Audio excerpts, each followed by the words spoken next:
경매 김수경입니다. 저는 부산 울산 경남 지역에서 경매 대행 그리고 경매 교육 일을 하고 있습니다. 오늘은 유튜브에 문이 올라와서 답을 한번 같이 해볼까 합니다. 소장님 안녕하세요. 제가 어제 그동안 눈여겨보던 물건을 운 좋게 낙찰을 받았습니다. 실제 가서 임장도 하고 열심히 하셨답니다. 다만 임차인만 부재 중이라 만나보질 못했습니다. 못 만나보는 경우가 많죠. 그죠? 그리고 오피스텔 관리인 아저씨도 못 만나봤습니다. 그리고 낙찰을 받는 어제까지도 이게 이제 이틀 전에 질문이에요. 3일 전에 낙찰을 받으셨나 봐요. 현황 조사서나 물건 명세서를 더 꼼꼼히 살펴봤는데 아무런 하자가 없었다 이 말이죠. 근데 어제 낙찰을 받아서 방문을 했더니 역시 임차인 없고 오피스텔 관리인만 있어서 물어봤더니 몇 개월 전부터 집에 안 들어온답니다. 소액 임차인의 배당 신고까지 했던 임차인이라서 예전에 이제 제가 영상으로 알려드렸었거든요. 점유자 전화번호 확인하는 거 이런 거. 그래서 알려주신 대로 법원으로 다시 돌아가서 사건 내역 서류를 보여달라고 했더니 서류를 보여주셔서 임차인의 전화번호를 메모해서 전화를 해봤습니다. 그랬더니 자기는 작년에 이사를 벌써 갔고 짐도 다 뺐다고 하네요. 결국 짐작컨대 소유자금 채무자가 법원 경매 진행 중에 예전 임차인을 내보내고 새로운 임차인을 들였던 것 같습니다. 새로운 임차인의 연락처는 알 수가 없고 또 집에도 들어오질 않는다고 하니 명도를 진행조차 할 수가 없네요.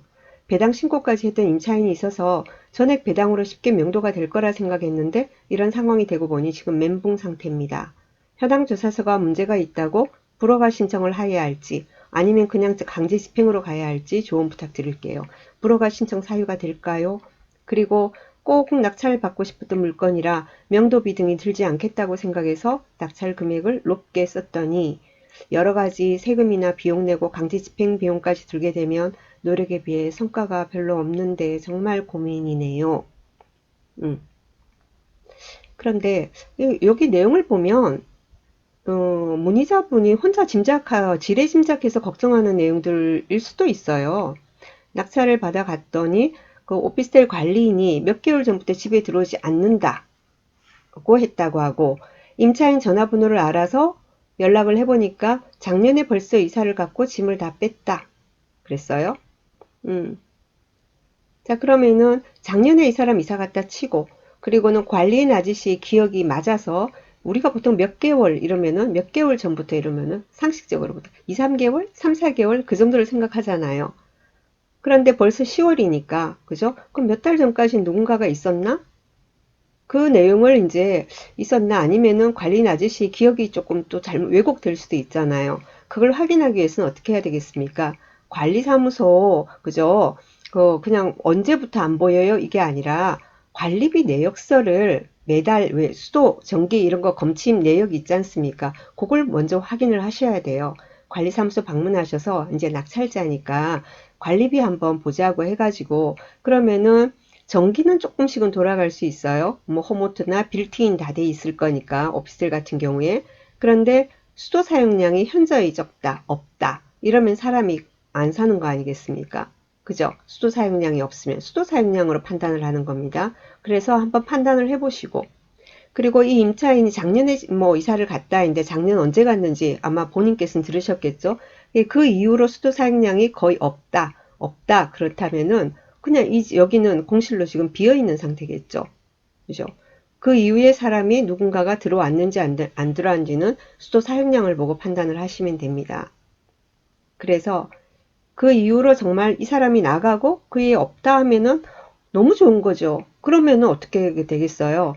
이 사람 자기 배당 신고까지 했잖아요. 그러면은 내가 낙찰자니까 뭐 안돼 자기들도 알고 있을 거지만 낙찰받고 그리고 우린 내가 잔금을 언제 낼 거고 배당 기일이 언제쯤 될 것 같다. 배당일 날은 명도 확인서하고 그리고는 내가 인감증명서 떼줄 거니까 그거 가지고 가야지 배당일에 받을 수 있다. 임차인은 그러니까 현관 비밀번호 알려주고 그리고 그러면은 나는 그 서류를 주고 우리 이렇게 맞교환하자 이런 식으로 제안을 해보면 되겠죠. 그러면은 그러자 할 수도 있을 거고 또 뭐라고 그랬어? 아, 그런 거 나는 필요 없다고 나도 다 알아봤는데 나는 정식으로 이사를 다 나갔기 때문에 굳이 그런 서류 없어도 객관적으로 나는 이사 나갔다는 걸 뭐 증빙할 수 있기 때문에 수료를 받을 수 있다. 뭐 그렇게까지 얘기를 한다면 도리어 더 그게 조금 찜찜합니다. 소유자하고 관련돼서 위장 임차인이 아닌가 하는 생각도 들어요. 굳이 살다가 중간에 이사 나갈 이유가 뭐가 있을까요? 그냥 살다가 이사 한 번 가려면은 이사 비용 들고 이쪽 저쪽 뭐죠? 새로 구하는데 이쪽이 소액 임차인이라고 했어요. 보증금은 여기 지금 묶여 있는 상태일 거 아니에요. 근데 자기가 새로운 돈을 마련을 해서 어딘가에 이사를 간다? 글쎄요 하는 생각이 듭니다. 어떤 사건인지 우리 같이 한번 봅시다. 음, 사건을 보고 얘기를 한번 해보죠.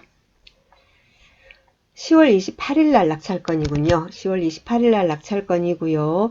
인천광역시 남동구 간석동의 리코팰리스라는 오피스텔. 전용 면적이 18.764평이면은 오피치고는 꽤 크다 그죠? 감정가 1억 5,700. 7명이 입찰해서 낙찰을 받으셨군요. 낙찰 받을 때까지는 기분 좋았는데 그죠?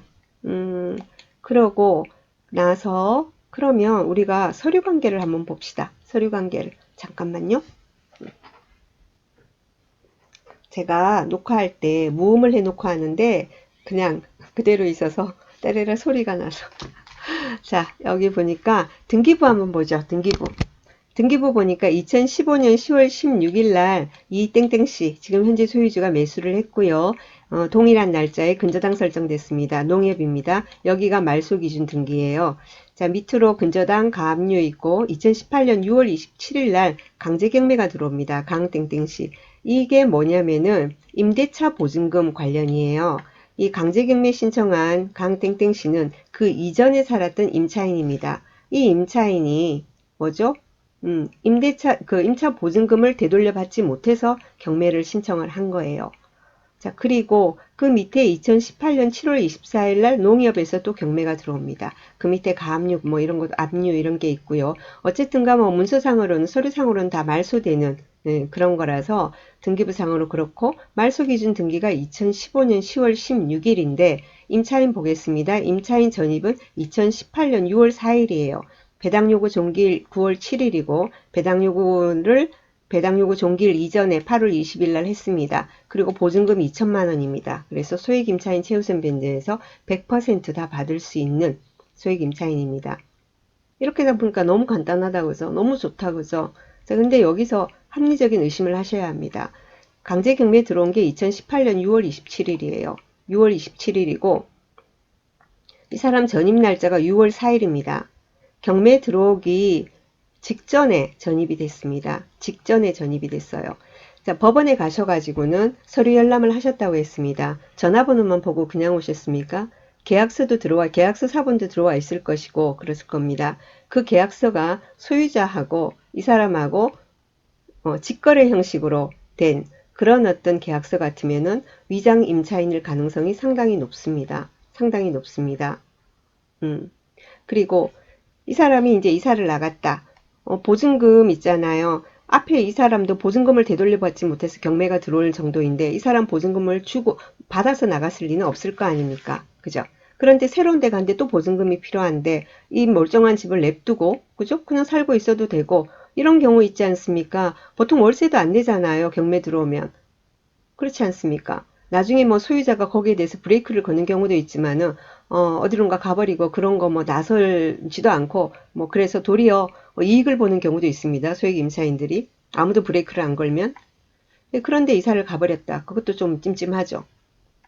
자, 그리고요. 문서 송달 내역을 한번 보겠습니다. 문서 송달 내역을 음, 아까 6월 4일 날, 그죠? 전입이 돼 있었죠. 자, 그리고 이제 그 경매가 이제 들어오면은 법원에서 어떻게 합니까? 집행관이 현황 조사를 나갑니다. 현황 조사를 나가서 만나질 못하면은 안내문을 문 앞에 붙여주고, 그리고는 주민센터에 가서 뭡니까? 전입세대 열람을 합니다. 그죠? 전입세대 열람을 해서 그 전입돼 있는 사람을 상대로 이 사람이 임차인인지 아닌지는 아직은 몰라도 무조건 여기서는 소유자 아니면은 전입돼 있는 사람을 임차인이라고 보통 칭합니다. 그래서 현황조사 갔다 와가지고 약간 6월 27일인가 그저 경매 신청 들어오고 6월 28일 날 이제 좀 이제 경매가 게시돼서 27일 날 게시돼서 게시결정 정본이 발송되니까 소유자 쪽으로는 처음부터 무조건 이사불명이에요. 서류가 가지도 않아요. 근데 임차인 같은 경우에 그 전입을 이제 했으니까 이거는 지금 7월 26일은 배당 요구 신청이 들어오기 전이에요. 그때 그래서 전입이 돼 있기 때문에 일단은 임차인이라고 칭한 겁니다. 그래서 손땡땡 씨한테 임차인 통지서를 발송합니다. 처음부터 폐문부재입니다. 서류를 받지 않았습니다. 이 사람은 전입만 해놓고 처음부터 이사를 아예 안 들어왔을 가능성도 상당히 높습니다. 저 같으면 굉장히 관리사무소 그 소장님 붙들고 제가 쫙 어떡하든 해서 모든 걸 막 밝혀낼 것 같습니다. 그리고 그 밑에도 보면은 8월 1일 날도 통지서 발송했는데 이때는 아예 이 계장님은 송달 간주를 해버렸어요. 송달 간주는 뭐냐면 받든 안 받든 이 법원에서 보낸 걸로 그냥 송달된 걸로 간주하는 거예요. 그냥. 그래서 한 번도 서류를 제대로 받은 적이 없어요. 생각을 해봅시다. 우리가 합리적으로 생각을 해봅시다. 소액 임차인 최우선 변제를 받는 임차인이에요. 내 돈 2천만 원이 지금 내가 임대차에 계약해가 들어왔는데 들어오자마자 막 경매가 들어간다고 난리가 나요. 그럼 이게 어떻게 돌아가고 있는지 가슴이 쫄이지 않겠습니까? 그럼 법원에서 오는 거 내가 예를 들면은 그 근무 때문에 밖에 낮에는 없다 하더라도 갔다 오면은 퇴근해서 오면 문 앞에 그 집배원이 왔다 간다라는 걸 붙여놓거든요. 그러면은 그 다음날 온다 됐으면 그 다음날도 내가 업무 때문에 그걸 못 받는다 그러면은 우체국에 전화하면 돼요. 우체국에 전화를, 그 전화번호도 있거든요. 집배원들 전화번호. 전화해서 우체국 좀 늦게까지 그 받으러 가도 돼요. 퇴근하면서. 그러니까 어떻게든 그 서류를 받으려고 노력을 하게 된단 말이에요. 어떻게 되나고 궁금해가지고. 그런데 뭐 안 받아요. 그러면은 제 심증으로는 그냥 소액임차인 최우선 변제를 노리고 전입만 해놓고 이런 어떤 요식행위만 한 그런 허위 임차인이 아닐까라는 생각이 많이 듭니다. 자, 그러면은 이걸 어떻게 풀어야지 이제 이 질문자한테 이제 유리할지 그 부분에 대해서 저도 이제 생각을 좀 해봤습니다. 생각을 해보니까 우선 다시 법원을 가보세요. 법원을 다시 서류 열람을 하러 가십시오. 민사신청가 가서 서류 열람을 하면서 계약서 있지 않습니까? 계약서를 사진을 찍어서 저한테 한번 보내보세요. 카톡으로. 네. 그 계약서가 정식으로 공인중개사 사무소에서 작성된 건지 아닌지를 제가 좀 보고 싶어요. 아닐 가능성이 높은데 어쨌든지 간에 그러면은 어떤 식으로 이제 접근을 우리한테 이익되는 방향을 해야 될 거 아닙니까? 괜히 이 사람한테 전화해서 너 허위 임차인 아니냐, 니 가짜 아니냐, 니 경매 방해죄다, 니 나쁘다, 뭐 이런 식으로 신고하겠다 이러면 막 이리저리 얼그러질 수 있으니까 처음에는 일단 나중에는 안 되면 그러더라도 처음에는 일단은 그 보니까 이렇게 내가 경매 공부한 걸로 보면은 소액 임차인 최우선 변제 대상이라서 2천만 원 보증금 다 전액 받을 수 있던데 그걸 받으려면 명도 확인서하고 인감증명서를 내 거를 가져가야 된다. 그러니까 여기 당신 이사 나갔다고 하지만 이사 나가고 뭐 아무도 안 사는 것 같으니까 비밀번호가 몇 번이냐. 그 비밀번호 뭐 해가지고 맞으면은 바로 그 서류를 바로 주겠다. 그 가지고 있다가 배당일 날 그냥 가면 된다. 나는 덕분에 조금 일찍 명도 해가지고 빨리빨리 임대 놓고 나도 좋고 그러니까 우리 그렇게 좀 어떻게 양해를 뭐 서로 하자. 저기 뭐 보여달라고 저기 비밀번호를 알려달라. 그랬을 때 선선히 알려주면은 좋은 거예요. 그 알려줘서 열어보고 사람이 없을 수 있잖아요. 짐작하는 것처럼 예를 들면 뭐 소장 아저씨가 몇 달 전부터 사람 안 들어온다 하던데 소장 아저씨 기억이 잘못했을 수도 있잖아요. 작년부터 없는데 몇 달 전이라고 기억하고 있을 수도 있는 거고. 안 그렇습니까? 예, 그러니까 일단 이 사람하고 컨택을 해보고요. 이 사람하고 대화가 만약에 안 된다. 대화가 만약에 안 된다면 소유자는 도저히 뭐 연락할 가능성이 없는 것 같아요. 그런데 누군가가 살고는 있는 것 같다. 예를 들면 전기 수도가 계속해서 이제 사용하고 있다면 누군가는 있는 거예요. 그럼 누구를 대상으로 어떻게 해야 하나? 아무리 가도 만날 수가 없다. 이러면은, 잔금 내면서 부동산 인도 명령 신청을 소유자 대상으로 하십시오. 이 사람은 어차피 여기 안 사니까 이 사람 대상으로 할 수가 없어요. 그리고 대상으로 해봤자, 임차인 같은 경우에는 이렇게 법원에서는 이 사람이 허위 임차인이다, 진정한 임차인이다 판단을 해주지 않아요. 그건 우리가 알아서 해야 되는 거예요. 그렇기 때문에 해봤자 그 배당일 이전까지는 배당일까지는 이 임차인에 대해서는 인도 명령 결정이 나질 않아요. 소유자 대상으로 해야지 하루 이틀 만에 바로 나는 거예요. 그럼 그 결정문이 상대방한테 도달이 될 때까지 기다려야 되는데 이모씨 땡땡씨 소유주는 서류 계속 안 받잖아요. 그래서 이게 뭐 특별 송달, 공시 송달 막 다 거쳐야 되는 건지 아니면 중간 과정을 조금 생략해 줄지 그거는 법원의 경매계에 달린 부분입니다. 가서 좀 읍소를 좀 하십시오. 빨리 좀 어떻게 해달라고 아무도 안 산다고 막 우겨야 되는 거예요. 예, 뭐 관련 서류도 좀 제출하면 좋고 어쨌거나 그래 송달을 시켜서 집행관하고 같이 나가거든요. 강제 집행을 나가서 그때 문을 열어보니까 뭐 공실이다 이러면 그 자리에서 인도합니다 하고 또 해줘요. 그런데 예를 들면은 이 누군가가 있는 것 같다. 그러면 그 사람이 누군지를 파악을 해요. 법원 집행관실에서도 여기저기 뒤적뒤적해요. 우리들 보고는 건드리면 안 됩니다. 손대면 안 됩니다. 사진도 찍으면 안 됩니다. 막 그렇게 얘기를 하거든요. 근데 본인들은 이제 여기에 누가 살고 있는지를 파악을 해야 되니까 뒤적뒤적해요. 서류 같은 거 뒤적뒤적 해가지고 고지서라든가 뭐 여러 가지 근거를 자료를 해서 여기에 이 땡땡씨 소유자가 사는지 다른 사람이 사는지를 이렇게 보는 거예요. 예, 그렇게 해가지고 이 땡땡씨 짐이 만약에 소유자 짐이 들어와 있다 이러면은 거기에 집행관 계고가 제대로 되는 거예요. 그리고 나서 2주 같은 경과하면은 뭡니까? 강제 집행을 할 수 있는 거고 그리고 거기에 이 땡땡씨가 있는 게 맞다면은 이사비 좀 준다고 해서 합의해서 내보내면 되는 거고요. 그렇습니다. 그런데 일반 뭐 아파트보다 하긴 여기는 전용이 18평이라 짐은 또 뭐 좀 있을 수는 있을 것 같아요. 그죠? 그런 적이 그런데 강제 집행 비용은 무조건 평당 얼마가 아니라 짐이 얼마나 있느냐에 따라 달려 있습니다. 그런데 임차인이 나갔다고 했지 않습니까? 임차인이 나갔다. 그러면 임차인이 나가고 누군가가 왔는지 이런 거를 관리사무소를 통해서 확인하세요. 짐이 제대로 된 이삿짐으로 막 들어오고 나가고 이런 거는 관리사무소에서 파악을 하고 있어요. 그런데 관리사무소에서 파악을 하지 못하는 그 정도로 사람이 드나드는 거는 그냥 잡다한 딱 임시로 그냥 거처할 만한 뭐 조금 약간의 짐만 가지고 들어오게 되는 거예요. 짐이 거의 없는 경우가 많아요. 거의 가전은 빌트인 돼 있잖아요. 그러니까 가벼운 약간만 있을 거예요. 그렇기 때문에 집행을 하더라도 큰 비용은 들지 않을 거라고 생각합니다. 이 사건의 실마리는 어떻게 하든 낙찰자가 관리소장을 붙들고 앉아서 말이 안 통하면은 한 잔이라도 아저씨 한 잔 합시다까지 국밥 한 그릇 먹읍시다 한 잔 합시다 하면서 허심탄회하게 내가 지금 이런 난감한 상황입니다. 좀 협조를 해주세요. 그렇게 해서 매달에 전기수도 사용도 보고 이사 들어가고 나가고 이런 거를 소장님 파악하고 있는지 이런 거를 정확하게 파악을 해가지고는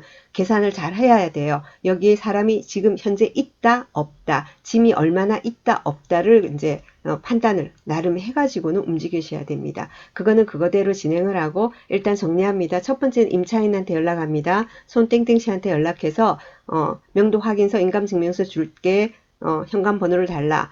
나는 그런 거 나는 뭐 그런 거 없어도 정식으로 진짜 이사를 나갔기 때문에 그럼 법원에서 받을 수 있다. 무슨 소리냐? 이러면 그때는 빡 질러야죠. 나 진짜 말 안 하려고 그랬는데 당신 여기 이사 들어온 적도 없지 않느냐. 그냥 이거 배당 받으려고 수액 임차인 최우선 변제 받으려고 허위로 전입신고만 해놓은 거 아니냐. 누가 모를 줄 아느냐. 하지만 서로가 좋자고 하는 건데 그딴 식으로 얘기를 할 거냐. 이런 식으로 빡 질러보기도 해야 돼요. 예, 가만 안 둔다고 이런 식으로. 예, 경매 방해죄입니다. 신고하면 됩니다. 진짜 허위 임차인은. 예, 그렇게 되고 유치권 같은 경우에도 허위 유치권 하지 않습니까? 그럼 경매방해죄 이런 걸로 해가지고는 지구대 신고합니다. 경찰 신고해버립니다. 그런 경우에는. 그러니까 그런 임차인하고 그런 어떤 접촉을 해보시고요. 그리고 법적 절차는 어떻게 해요? 소유자 상대로 이렇게 일단은 부동산 인도명령 신청하면서 절차 밟으시고 그리고 여러 가지 그 내용 파악 그리고는 법원에 가서 이런 여러 가지 그 계장님한테도 뭐 서류를 좀 빨리 보내달라. 여기 아무도 안 산다. 어차피 소유자 상대 이 사람은 그런 거 뭐 인도명령 여러 가지 서류를 보내도 지금까지도 배문부제 아니었느냐. 이런 것도 자꾸 말씀을 드려가지고 그 기간도 인도 믿는 결정문 도달하는 기간도 좀 단축시키고 이런 노력을 좀 하시기 바랍니다. 걱정을 많이 하고 계셔서 제가 생각나는 대로 말씀을 드렸습니다. 그리고 여러분들도 이런 상황이 충분히 있을 수 있습니다. 너무나 흔한 케이스입니다. 제가 지금 오늘 제가 명도를 2건을 했습니다. 부산에 이제 금정구 쪽에 송영동 빌라 오늘 아침에 명도하고요. 그리고는 저녁에 저 오후에는 저기 그 김해 아파트 오늘 이제 다 끝내고요. 또그 김해 신문동에 이제 지금 명도 지금 협상 진행 중인데 내일 아침에 9시에 만나기로 했습니다. 거기 같은 경우에는 소유자가 살지 않고 소유자는 다른 데 살고 있고 그리고 거기 거주하는 사람은 전입도 하지 않고 누군가가 있습니다. 그래서 지금 여러 가지 협상 중에 있습니다. 다각도로 뭐 접근을 해보는 수밖에 법적인 압박 그리고는 협상 그렇지 않겠습니까? 그리고 무조건 법적으로 나가면 시간이 너무 많이 길어집니다. 법적으로 할 수 있는 방법도 다 찾고 그리고는 또 타협을 볼 수 있는 방법 서로 협상을 하는 방법도 곰곰이 생각해 보시고 그 협상을 하기 위해서는 지피지기면 백전백승이라고 얘기합니다. 그러면은 상대에 대해서 어떤 상황인지 알아야 되겠죠. 그러려면 여기서는 관리소장님을 통해서 많은 정보를 입수하시기 바랍니다. 자, 오늘 여기까지 하겠습니다. 감사합니다.